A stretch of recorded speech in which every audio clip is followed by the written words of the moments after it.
Dahil sa mga itinalagang quarantine facility, problema ngayon kung saan ililikas ang mga residente.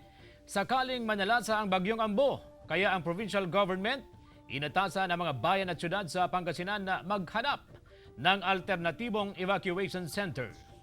Narito ang report. Handa ang Pangasinan Provincial Disaster Risk Reduction and Management Office sa epekto ng bagyong Ambo.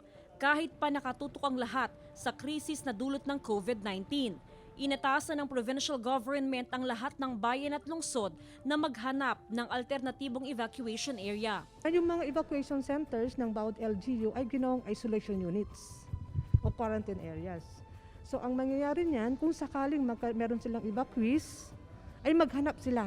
As early as now, maghanap sila ng alternative evacuation center. Kailangan ding tiyakin ng bawat lokal na pamahalaan na nasusunod pa rin ang social distancing sa mga evacuation area at kailangan ding magsuot ng face mask ang mga evacuee. Handa na rin ang mga rescue equipment at response team sa pananalasa ng bagyo. Meron tayong PDRC response cluster. Andiyan ang police, PNP, PCG, BFP, Philippine Army, Philippine Coast Guard, Philippine Navy, na kung saan magre-request tayo ng augmentation sa kanila, naka-alert sila. Bagamat handa ang pamahalaan sa bagyo, hindi pa rin maiwasang mangambang ilang residente. Binabaha kami dito kapag tuloy-tuloy yung ulan, talagang dito malalim.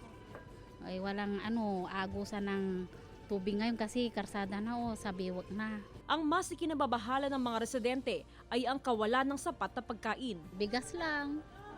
Kasi lalo na ngayon lockdown. Kasama si Henry Duminsil, Jasmine Gabriel Galban. Balitang Amyanan.